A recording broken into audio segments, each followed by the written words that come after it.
I'm giving you a click title. I'm giving you clickbait. You're welcome. Who has no chance of beating you in? I don't think there's no chance, but like, I would be. Me and Jonah would be down. We would play $1,000 anybody in the Central Valley.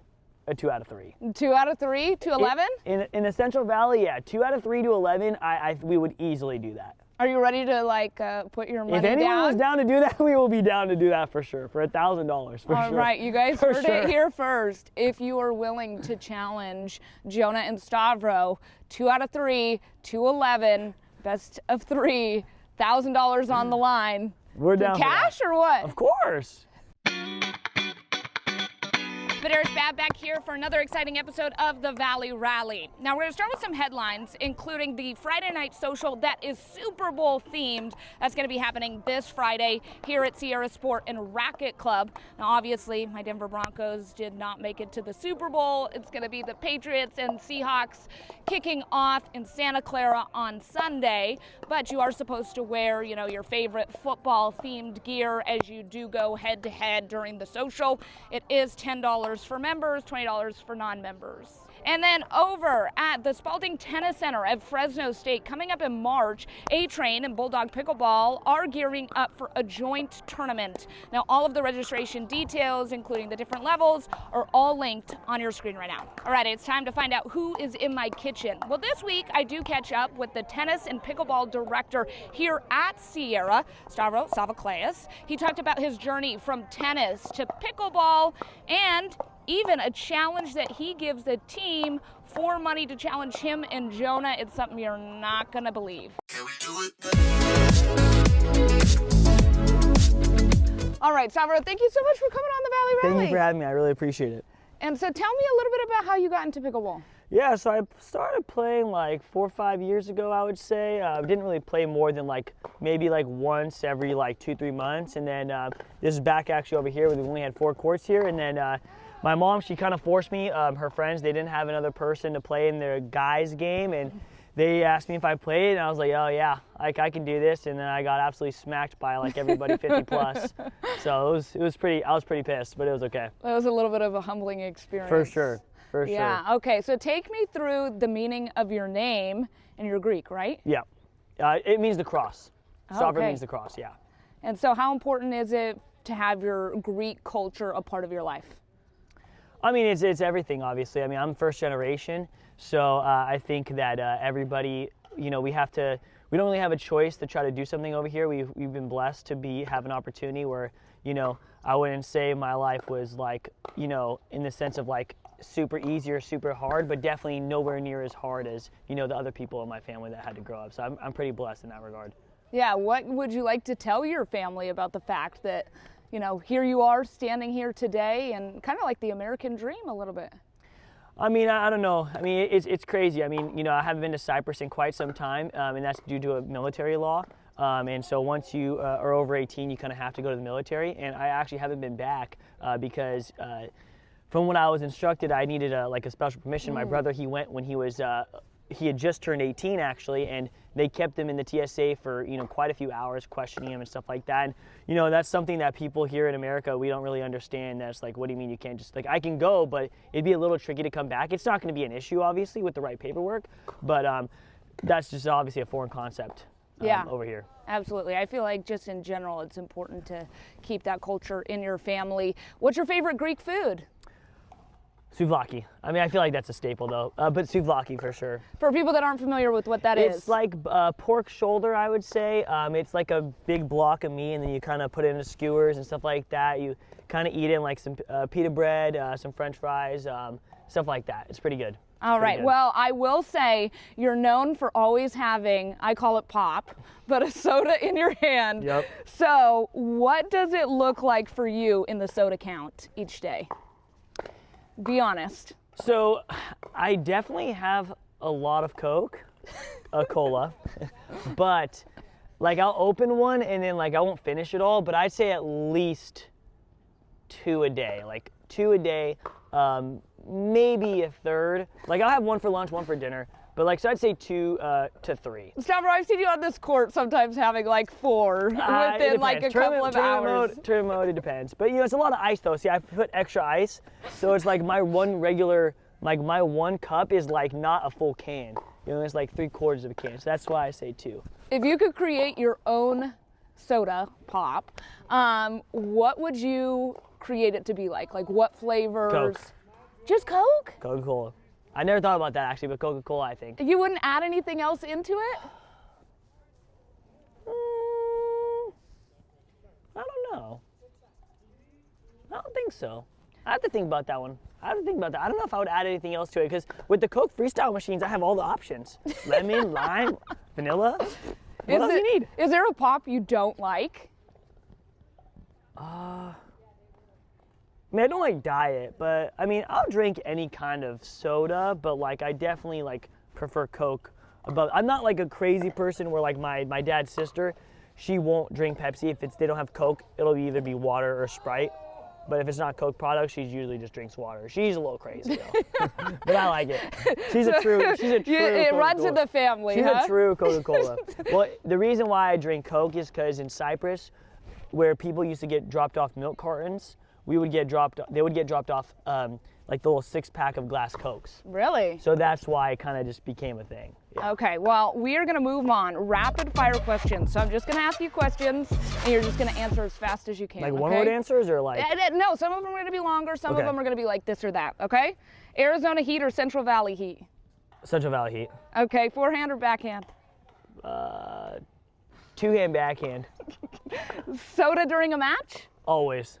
Okay, most feral soda experience or experiment? Did you ever do like the Mentos with the Coke at all?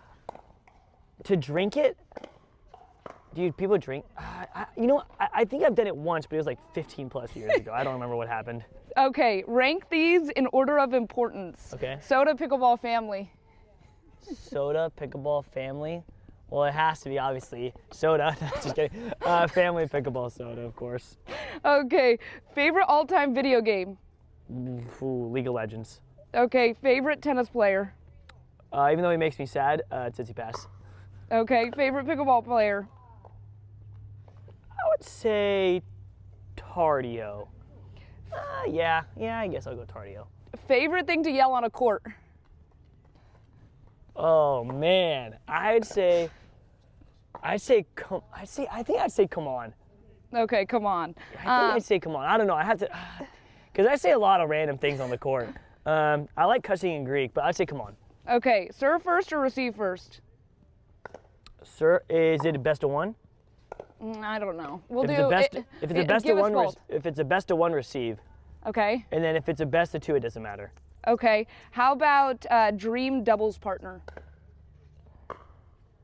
It doesn't have to be a pickleball player. It could be anybody. I'll still stick with Jonah right now. Most clutch snack after a long match? Most clutch snack. Reese's.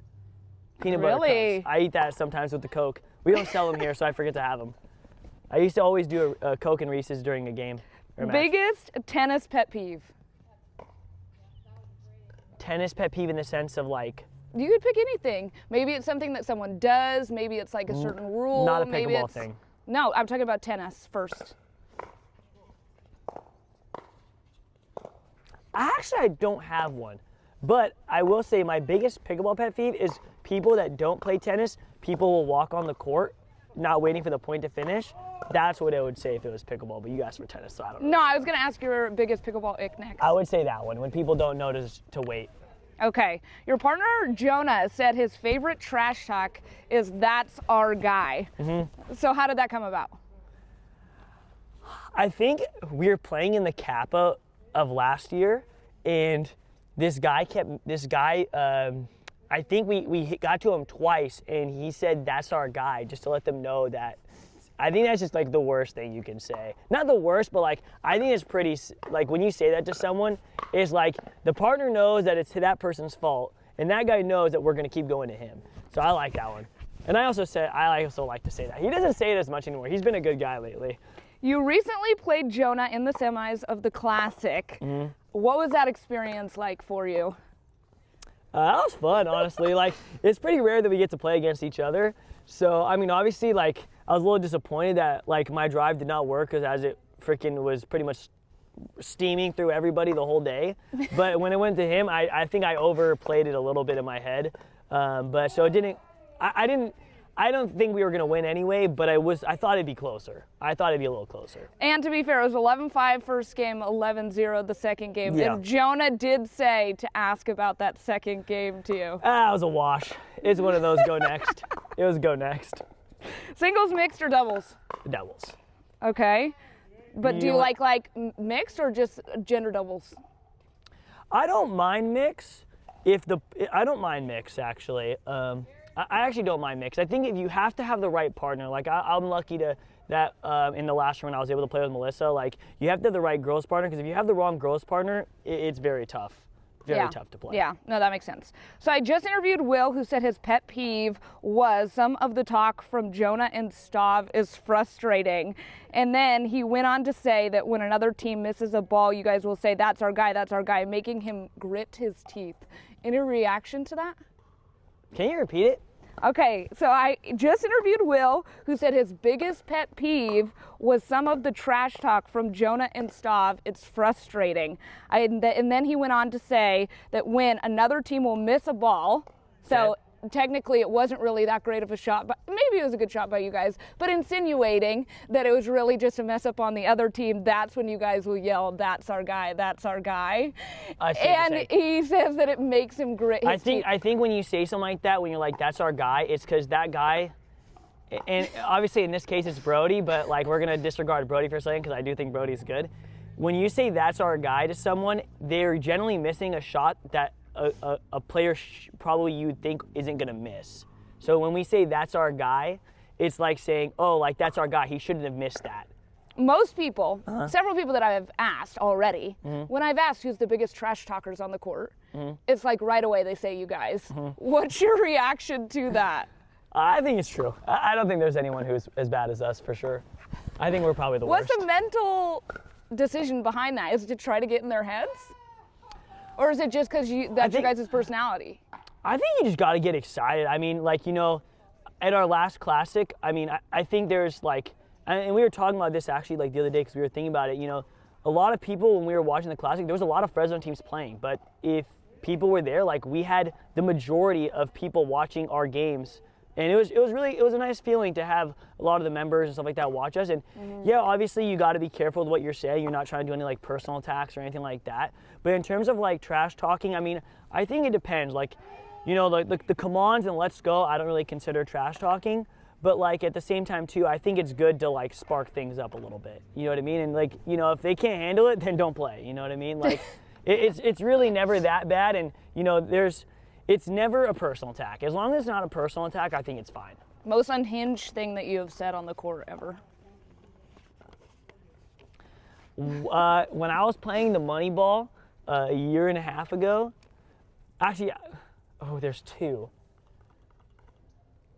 Okay, the when I played a money ball a year and a half ago when I first came here, I was dinking in the final against someone, and he had a really weird grip. And when I did not lose to him in the dinks, but I literally said no way out loud, and I had not started here actually. I said no way I'm gonna lose to a guy who dinks with that grip, and I felt that was pretty disrespectful.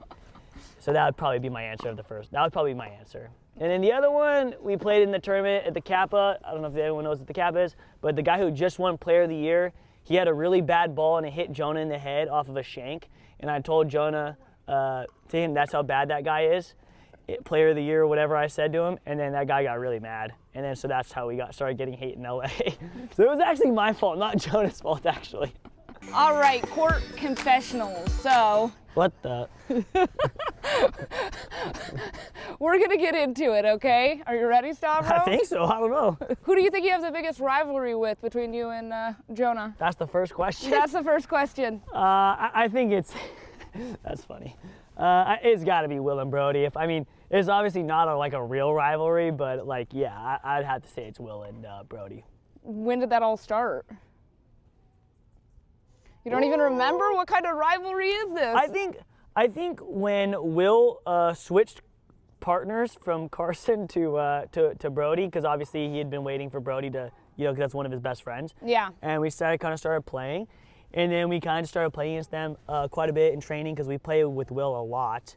And then I started grinding against them, and then we played against them that's actually probably pretty much how it started. We just started playing against them, and because I think we view Will as like a really, really strong player too. So when he switched with Brody, obviously that was good. And Brody's actually getting a lot better too, I have to say. Special shout out to Brody. And so I think that's easily the only team that I would say that's like a current partnership that like is actually like could be a strong rival. They are a rival, I guess, obviously. And then you sniped Carson for a couple of matches. Yeah, Carson there. is my boy, man. Is that the hide your kids, hide your wife? That Carson's my. It's funny, when we won the ACOS tournament, people were like, oh no, it was actually a tournament a while ago. People didn't realize how good Carson was, and I was like, no, Carson, he's legit, man. Because I think, and this is actually something, this is a little off topic, but I think this is a good thing for anybody watching. You deserve to be in a different group of people when you win nearly every 2 out of 3 with your friends. If you're constantly being the person who wins like 80 to 90% of the games, that's how you know the people you're playing with are probably like you're a little bit better than, because I think that was something I get asked a lot. And so like if you feel like you're always winning, then maybe you actually should be in a higher group. Biggest crash out that you've ever had on the court? I've never had a crash out. Stavro. No, never. You've never crashed out on Never. the court? What's the biggest crash out you've seen on the court? I mean, I think like when you visibly know that the opponents you have absolutely zero shot to beat you, you can tell. Like they're mental, like they just can't do a thing against us. Because you got to understand too, like in pickleball, like 11-5 is not close. 11-6 isn't close either. Like once you get to like 11-7 to 11-9, that's when I'd be like, okay, that's like 11-9 is close, obviously. 11-8 is pretty close. 11-7 is like, you still beat them, you know what I mean? Like 11-3 to 11-0 is like pretty much a stomp. Like, anyone can get a couple points. You know what I mean? Like in over time, right? Like it's gonna happen. But yeah. Who do you think is like the player that's in your guys' level that you think has no chance of beating you one-on-one? No chance of beating us you mean 2-on-2? No, I'm talking about singles. Who do you think you could win one-on-one? No chance. I mean, I don't really play singles, to be honest. Okay, let's go doubles then. Who do you think has I'll no say chance? This. In doubles, in singles, anyone can get lucky. Like, good people know in singles, anybody can win. Like, you can win one game. You know what I mean? In doubles, though, what was the question? Sorry.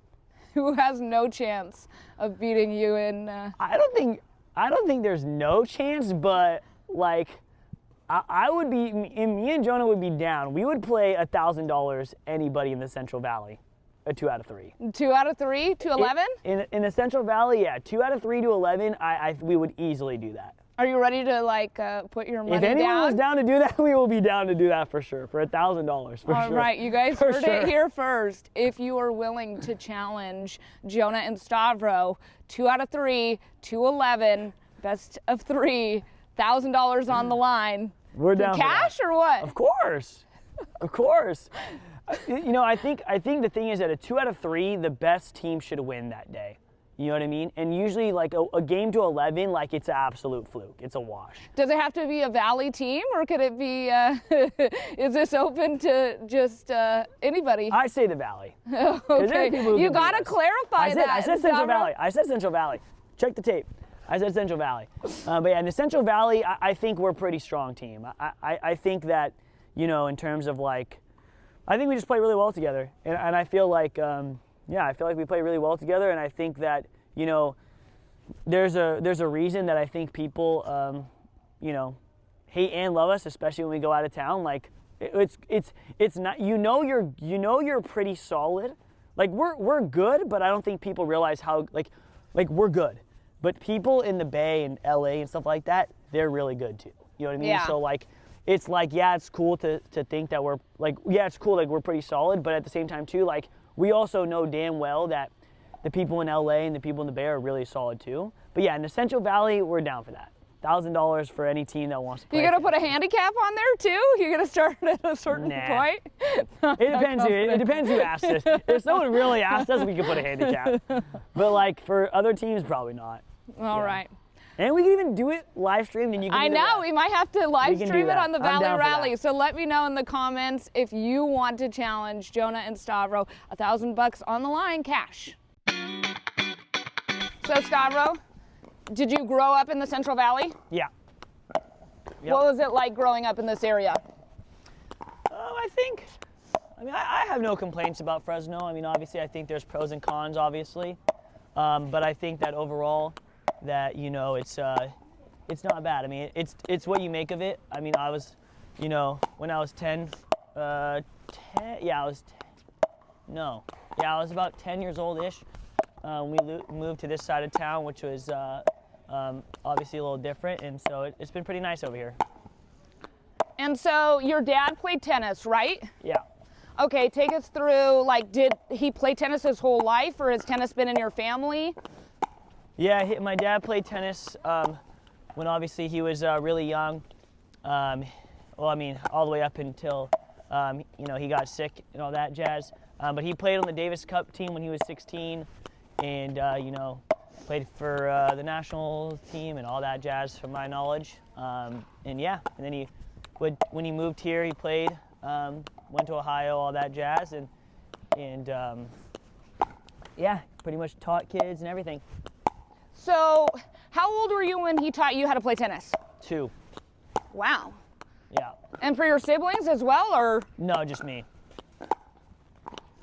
Everyone's obviously played, but I was probably the one who started the earliest. Okay. But my brother towards the end, he got a little bit more of the playing because I was playing soccer and stuff. And so you have 2 other siblings, right? Yep, a sister and a brother, both younger. One's 28, my sister's 28, my brother's 26. And so would you guys about to be 26. And would you guys all go out and play tennis together, or? I don't remember, to be honest. We were very young. I mean, we definitely probably played, you know, obviously together, like with him, but I don't really remember my sister being too much on the tennis court, more so my brother, but I actually don't, you know, I've actually never thought about it. I actually don't remember a memory of me and my brother and my dad on the court. Really? Together once, no. And so, at what age did your father pass away? 11. And so how do you think that shaped, like, your tennis and pickleball career? Well, I pretty much quit tennis after that. I pretty much quit, and then how I got back into playing was there was tennis tryouts for Kasner, and I don't know how, honestly, I still to this day don't understand. I missed the bus for school, and my mom somehow, when I called her to pick me up, she knew that it was tennis tryouts, and she pretty much told me, I'm not picking you up till 4:30, so either you can go tell them that you want to play, or you can wait till 4:30. Really? That's actually how it happened, yeah. And then I went over there to the coach, and I said, hey, you know, I wasn't really planning on playing. I had not played in so long. And ironically, he said, okay, well, you know, I told him my name, and he said, was your dad a Keese? And I never met him prior to that, and he cried for almost 5 minutes in front of me. Really? And he knew my dad, and he let me try out.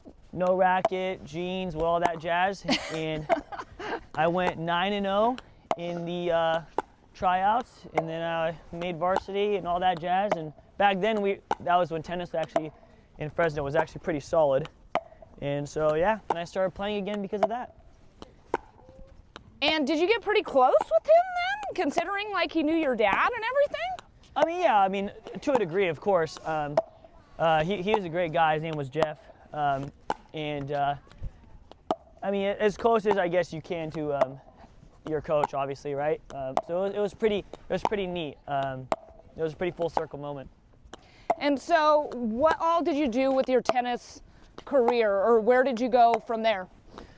So I have a degenerate spine, so my back is a little bit deteriorated.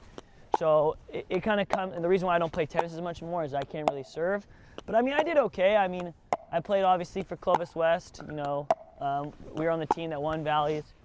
We were on the team that won Valley Championships 4 years in a row, which had never been done in tennis. Actually, don't quote me on this, but someone had told me recently that no sport has four-peat. No sport has four-peat other than swim at Clovis West, and so we were on that. Oh, wow. So that, I don't know for sure if that's 100% true, but at least to my knowledge.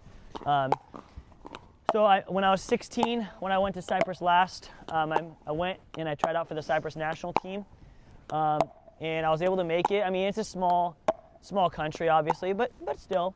When I made it, a couple of days later, they were actually going to play Romania, but I had mentioned earlier in the rapid fire questions that if you represent your country in any way, that you would have to technically do your military service after.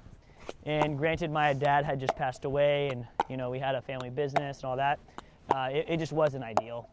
So then finished Clovis West, played a year at City, and then we also won state championships for Fresno City D1, which at the time, wow, a lot of people were foreigners. So like you weren't playing against. It's a little different nowadays compared to like the City team. No disrespect to the City team, obviously, but the people you're playing against and with, it was way more. You were playing like mini like D1 schools almost when you got higher up. So that was cool. And then after that, I kind of just stopped because my back, I could feel it kind of giving out. But I'm pretty confident that I could have walked on to some schools for sure and played, but at that point, it didn't make any sense. But the reason I'm able to play pickleball is because I don't have to serve overhead. And although I think my signature shot is the two-hand backhand, you don't do the same motion as much, so it doesn't hurt my back as much. So I'm able to play a little longer. But if I get into like really, really long dink rallies, yeah, my back really starts to hurt. So, yeah. And so, what do you think is like the biggest difference between playing the level of tennis that you played and then obviously pickleball? Like, what do you think is the biggest difference between the two games? Well, I think it's the serve. I mean, if you have if the serve in tennis is just so big. I mean, if you have a really good serve in tennis, I mean, you could quite literally beat so many people. That's why in TV you kind of hear the scores like 6-4, 6-3. You hear those scores pretty often because it's someone they won all their, not literally, but they generally won their serving games and they broke the other guy's serve. And in pickleball, which I do think I have one of the strongest serves, it does help us, but you can't win off that. Where in tennis, you could quite literally really set yourself up if you have a really strong serve. So when did you move to Arizona, and what was the pickleball community like over there opposed to here? I mean, I moved in December of 2022, and completely different. I mean, over here in Fresno, I mean, we probably have, at the time when I moved, we probably had like 6. Here, like, I mean, there wasn't really that many really super strong players. I mean, Jonah wasn't really, he was still like getting into the hit. He wasn't like what he is now. So like you didn't have Jonah, you didn't have a couple other players. So we didn't really have a lot of players here, to be honest. But in Arizona, I mean, there's 30 of us. There's I think 55 O's in a 30-minute radius. Yeah. So it's like, everybody you're playing against is pretty solid. I mean, every game felt like a tournament, if you wanted it to be. So how did you get into coaching? Oh, I remember. I had to think about that. had always helped with like some little kids clinics. And then one of our customers at Togo's, my family had a Togo's in Baskin-Robbins right around the corner. They asked for tennis lessons because they had heard I played tennis and whatever, and I said, okay. And I just kind of started doing it, and it's kind of how it started. And then I started teaching. I've been teaching pretty much ever since I was 16, 17-ish. I think 17, actually. I think 17. And Oh, right actually, now? no. Actually, I lied. I think I was 18 because I could drive. Okay. So I think I was driving. So it was 17 or 18. Maybe I took the golf cart. I don't remember. I don't remember, actually. Not the golf cart. I don't remember. And right now you do both, right? Tennis, coaching tennis, and also pickleball? Yep. What's your biggest advice to someone that's just learning both? I mean, tennis is way harder, so you got to give yourself more time. In pickleball, I think that if you actually try and you actually think about like what you're doing, you can get way better in pickleball way faster. Way faster. I think that, you know, that's I'd say the biggest thing, and then I'd say grip pressure is probably the second. If you have good grip pressure and you understand the difference of grip pressures, then I think you'll be doing pretty good. What do you think is going to happen like for the game of pickleball? Obviously fastest growing sport in America. What do you think's next for it? Or what would you like to see? I mean, I think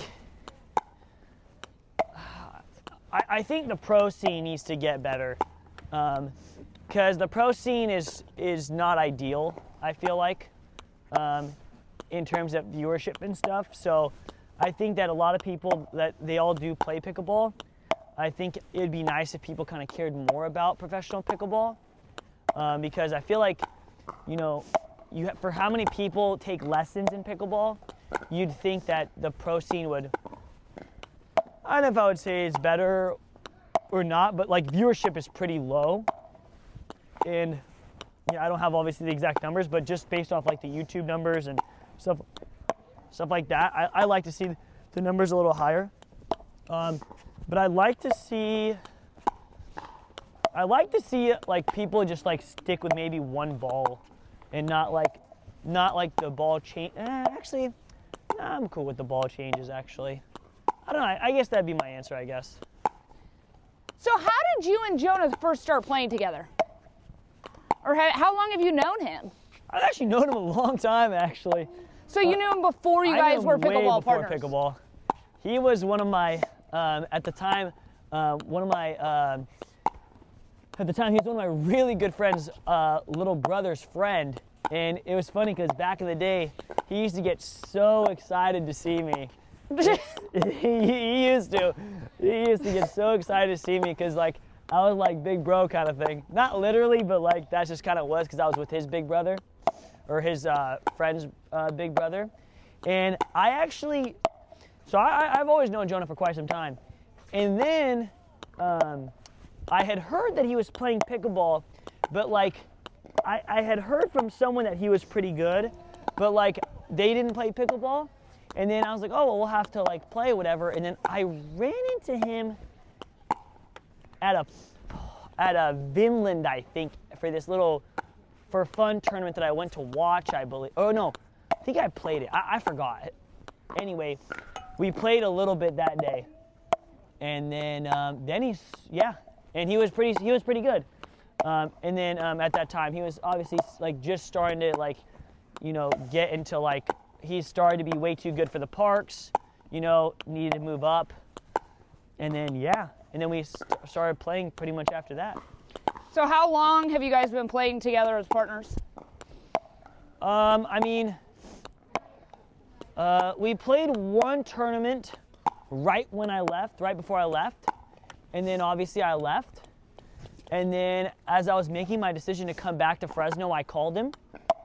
And I was like, you know, if we move, I remember calling him specifically actually, and I was like, bro, like if I come back, like you down to run it? And he said, yeah. And so Ever since I moved back, obviously. We've been pretty much playing together ever since.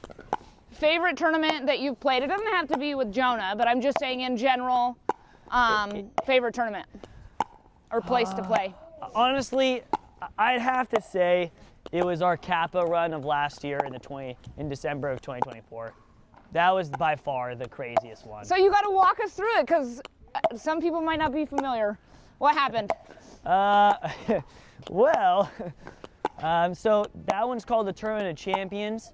So it's like a $13 or something thousand, whatever it is, tournament, I don't know. And essentially it was a 40 team bracket, top to advance from each pool. And pretty much everyone in those pools are 5-5 pluses. Like your top like 3 teams are about 5 combined dupers plus. Wow. Which is pretty damn tough. And yeah, so about 5-5, I mean, you have 6-0s, you have borderline, I mean, you pretty much have the pros in there that are not like signed pros, like your qualifier, maybe win a round or 2. Anyway, we went over there and, you know, we actually advanced in our group, which is like a pretty big deal. But what made that tournament super special was, you know, no one drives from that tournament from Fresno, or like no one drives to that tournament, right? So yeah. We drove all the way over. So most people all knew each other and nobody knew us. And we went out there and just started winning our first 3 matches and, you know, just started causing, I mean, we were getting really hyped and just getting really excited, making sure people knew we were there. And then you could hear in the GoPros people talking about the red team and like the guys from Fresno. And they're like, man, they're talking, but dude, they haven't lost yet. I won't forget that one, actually. I'll have to remember where that clip was. And they're like, yeah, they just beat blah, blah, blah, blah. And I'm like, yeah, that's us. And then we advanced. So we were absolutely geeked out. I mean, we couldn't believe it. And then we played in the round of the quarterfinals, and we absolutely, so that match actually is on YouTube. We like to watch that match. And we actually played very well. I mean, we sauced those guys. That was honestly like a clinic on how to target someone. And those guys were good though. Those guys were good. Like, we were really surprised. Not surprised that we beat them, but like, consider like who, you know, when you only play the same people in Fresno, obviously it's a different level of competition. Yeah. So when you play against those people, you're like, you don't know if it's gonna work or not work, and that was pretty crazy. I mean, we were getting so hyped. And so it was cool because we went back in April, or no, a couple months ago, no, sorry, June I think it was, for a tournament, or July. And we hadn't been there since, and we went to this social, and it was trippy how many people came up to us and remembered us. And like, we're like saying you guys were awesome, because we thought people were gonna hate us. But the Kappa people who run the tournament, it's like the biggest organization, Nat and I Pickle, when they pulled us aside, we thought they were gonna get mad. And they're like, we love it, you know what I mean? Like, because it makes you watch, you know what I mean? At the end of the day, you have to have people to watch. And I think the screaming, and, you know, like in one of our second match here a couple weekends ago, I mean, there was at least 50, 60 people watching, because 1, it was a great match, but 2, you can't not watch when people are getting hyped. Yeah. It makes you want to watch it. If they're not good, it's a little different story, but if they're pretty solid, like, it makes you kind of more invested, I feel like. Your mom was out here for the Classic. What does she think about your whole pickleball journey? I've never asked her that question. You've never asked her? Nah, I don't really tell her. If I know I'm gonna win, or I know I'm not gonna make it, no, that's not true. If I feel like, I don't really tell her a lot of the times I'm playing. She'll know. Stop. She'll know, actually. But like, obviously that last one she came, but like, it just depends. But I mean, she always tries to tell me she taught me how to frickin' play, which, Mom, you didn't. But we can pretend you did. I would say, I mean, obviously it was because of her. And actually, the reason I ended up playing, I didn't say this in the rapid fire question, I only went because she stole my PlayStation power cord. Otherwise, I would have never played. I was so pissed, and she said, "You can get this back after you're done." I was like, "What? That's BS, man." I wonder what your dad would think about pickleball. That would be, like, interesting. I've never thought about that question either, actually. I don't know. I mean, I think times have changed. You know what I mean? Like, it's crazy. Like, Jonah, we were talking about this the other day, like, which is really weird to think about it, but, like, I won, like, not like a crazy amount, but I won quite a bit of money from pickleball. And, like, a lot of people who play, tennis or even at the highest level haven't made that much from a tournament. Yeah. Which, if you think about it, that's pretty crazy. Yeah. So, yeah. So, you talked about the PlayStation. Mm-hmm. You liked gaming, right? Do you still game? Is that like a thing for you or what? Yeah, it's not as much anymore, but I used to play a lot. How did you get into gaming? I just have always loved video games, I guess. But my logic was, if I can't make money, then why would I play? And so then I started playing Call of Duty for money and stuff like that, and then FIFA, which is like the soccer for people who don't know what FIFA is. And then, I just started playing and grinding. And I would play like if I played less than 4 hours, I felt like I barely played. Like 6 hours, like I felt like I played. That's so long, Stavro, I'm going to be honest.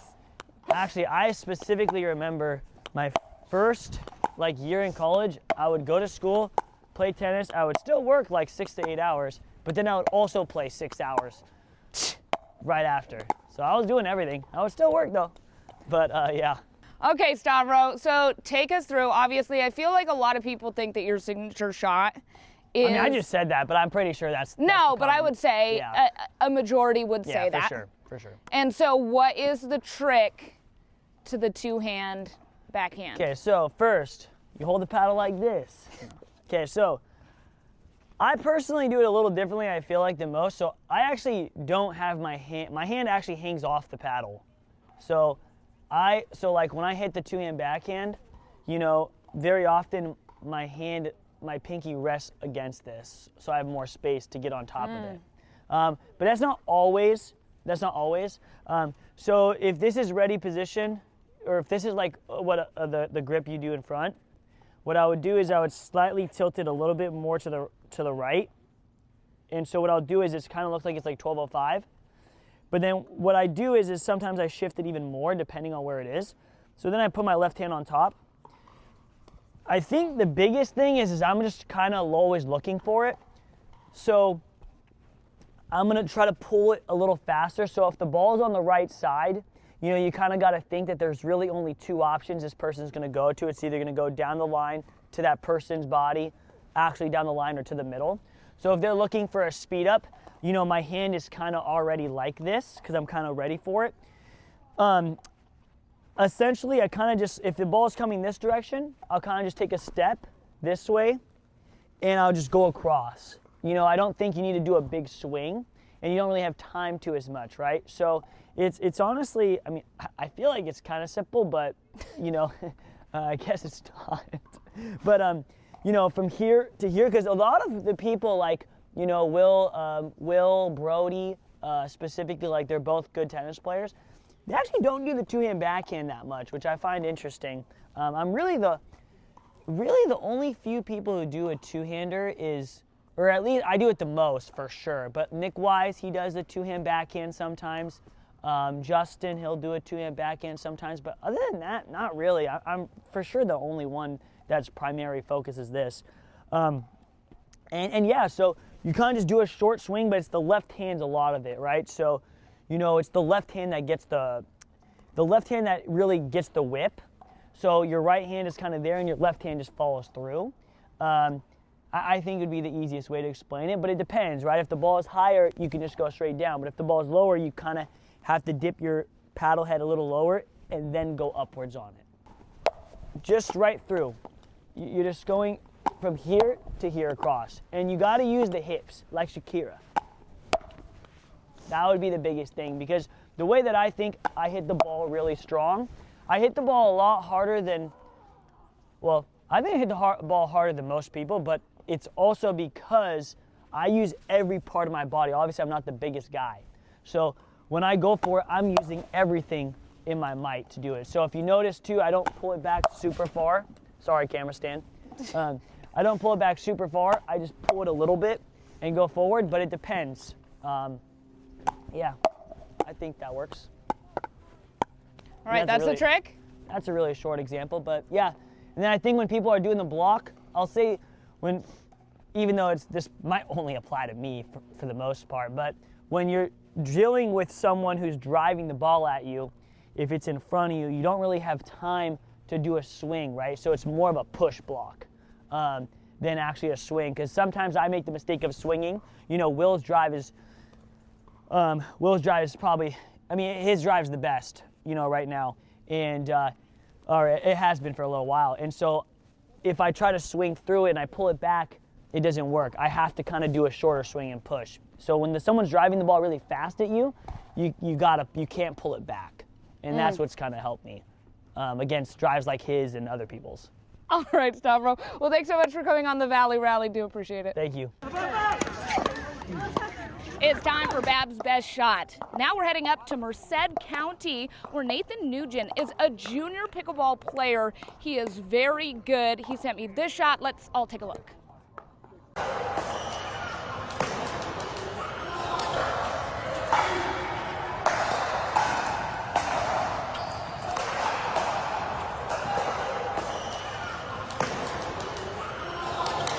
And a little bit of a teaser, I actually did catch up with him. So in a couple of weeks, you'll be able to hear about his full journey, including him also helping his 7-year-old brother. If you would like to submit a Bab's Best Shot, all you have to do is direct message me at Madeiras Bab or at the Central Valley Rally. We'll see you next week. Can we do it?